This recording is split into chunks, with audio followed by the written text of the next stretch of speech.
In this question, a spherical surface of radius r separates air from a medium of refractive index mu. Parallel beam of light is incident from medium side, making a small angle theta with the principal axis of the spherical surface. Find the coordinates of the point where the rays will focus in air. तो यहाँ पे ये parallel beam आ रहा है और parallel beam जो है principal axis से थीटा एंगल फॉर्म कर रहे हैं यहाँ पे। तो इस क्वेश्चन को कम्प्लीटली बेसिक मेथड से मैं यहाँ पे कर रहा हूँ इसमें। तो ये जो रेज़ हैं वो रेज़ यहाँ से रिफ्रैक्ट होंगी और रिफ्रैक्ट होने के बाद में वो किस पॉइंट पे मिलती हैं वो हमें पता करना है। तो सपोज़ इस रे को मैं यहाँ पे लेता हूँ और ये जो रे है, क्योंकि ये डेंसर मीडियम है और ये रेयर मीडियम है, तो ये जो रे है वो यहाँ पे नॉर्मल से अवे डेविएट होगी इसमें।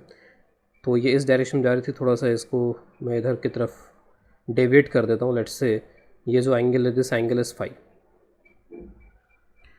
फिर उसके बाद में हमें एटलीस्ट एक और रे की ज़रूरत होगी। तो जो दूसरी रे है वो मैं यहाँ से ले रहा हूँ। सपोज़ ये जो रे है वो सेंटर से होते हुए आ रही है। मैंने एक रे इस तरीके के लिए जो कि सेंटर ऑफ कर्वेचर से आ रही है। अगर सेंटर ऑफ कर्वेचर से कोई रे अगर आती है तो फिर वो अनडेविएटेड यहाँ से निकल जाएगी, क्योंकि ये नॉर्मल इंसिडेंस हो जाएगा। तो this is exactly normal incidence. तो नॉर्मल इंसिडेंस इसका मतलब इट विल पास अनडेविएटेड, कुछ अनडेविएटेड तरीके से यहाँ पर सीधे सीधे निकल जाएगी। तो ये जो पॉइंट हमें यहाँ पे मिल रहा है यही इनका एक तरीके से फोकस पॉइंट हो जाएगा, जहाँ पर ये जो पैरेलल रेज आ रही हैं वो फोकस होंगी। इसको भी आप बढ़ा करके यहाँ पर ऐसे मिलते हुए दिखा सकते हो। तो it will go like this और यहाँ पर जाकर के मीट करेगी ये। तो उस केस में अब ये पॉइंट हमें आइडेंटिफाई करना है कि पॉइंट कहाँ पर है। तो मैं अज्यूम कर लेता हूँ ये डिस्टेंस हो गया y और ये डिस्टेंस हो गया x।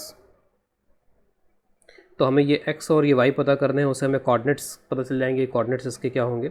तो x एंड y पता करने के लिए पहले मैं स्नेल्स लॉ अप्लाई कर लेता हूँ। पहली चीज़ तो स्नेल्स लॉ ही है यहाँ पर। तो स्नेल्स लॉ अप्लाई करते हैं तो it will be mu sine theta, this is equal to, यहाँ के लिए हो जाएगा 1 इंटू साइन फाई। और हम ये अज्यूम कर रहे हैं यहाँ पे, जैसा गिवन भी है कि ये जो एंगल है वो एंगल स्मॉल है यहाँ पे। तो साइन थीटा और साइन फाई में थीटा लिख सकते हैं, इसको फाई लिखा जा सकता है। तो it is mu theta is equal to phi. तो एक रिलेशन तो यहाँ पर ही आ गया। इसके बाद में बाकी के रिलेशंस, तो ये वाला एंगल भी यहाँ पर इस तरीके से यहाँ पर थीटा है इसमें। तो this angle is also theta, क्योंकि जो लाइट आ रही है वो एक्सेस से थीटा एंगल फॉर्म कर रही है। और यहाँ से लेकर के यहाँ तक के जो डिस्टेंस है वो डिस्टेंस आर के इक्वल होगा इसमें। तो मैं यहाँ पे लिख सकता हूँ कि जो tan थीटा है वो tan theta is equal to y divided by r plus x है। यानी बाकी सब अब यहाँ पे जो काम बचा है वो ज्योमेट्री का ही है। इसके अंदर हमें ज्योमेट्री इसमें अप्लाई करनी होगी सॉल्व करने के लिए। तो tan theta this is equal to y divided bye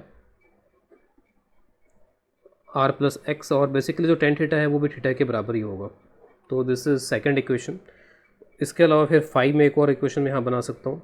तो यहाँ पे ये हो जाएगा tan phi is equal to y by x, और ये भी एंगल जो है वो फाई के बराबर हो जाएगा, क्योंकि ये जो एंगल है वो एंगल यहाँ पे काफ़ी स्मॉल है इसमें।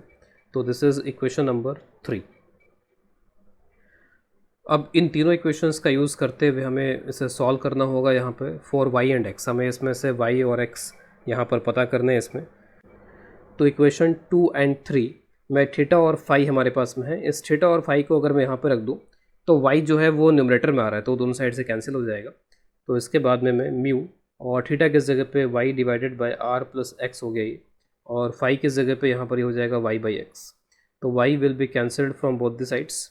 और इसके बाद में इक्वेशन कुछ ये बन जाएगी mu x is equal to this is r plus x. X calculate करना है मुझे यहाँ पे, तो मैं इसको इधर ले आता हूँ और उसके बाद में म्यू माइनस 1 आ जाएगा। तो x is equal to r divided by mu minus 1। तो this is the value of x। एक बार x आ गया यहाँ पे तो y पता करने के लिए किसी इक्वेशन का यूज़ कर लेंगे। लेट्स से मैं इस इक्वेशन का यूज़ कर लेता हूँ। तो जो थर्ड नंबर इक्वेशन है मैं उसका यूज़ कर रहा हूँ यहाँ पर इसमें।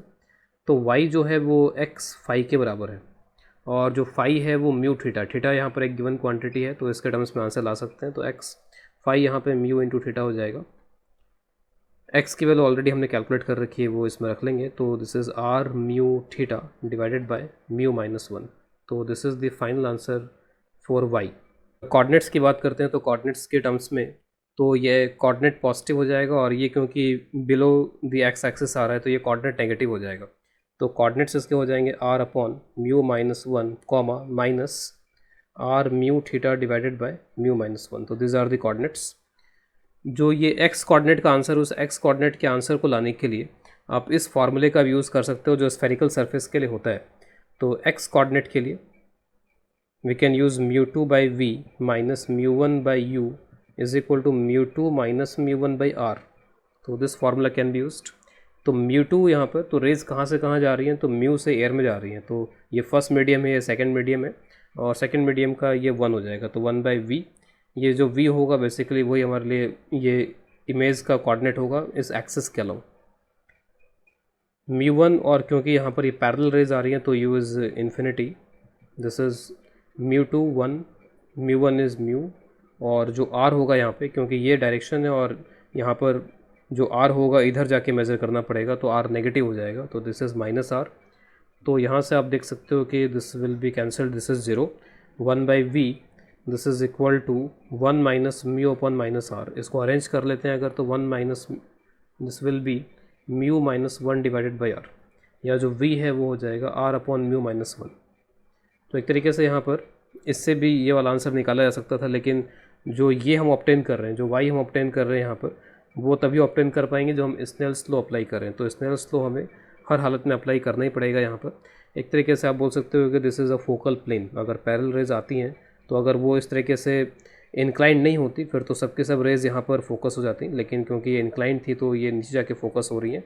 तो this is basically focal plane, जैसा मिरर में भी, स्फेरिकल मिरर में होता है, स्फेरिकल लेंसेज में होता है, उसी तरीके का ये एक फोकल प्लेन है, और इस फोकल प्लेन में ये जो रेज हैं वो यहाँ पे फोकस हो रही हैं।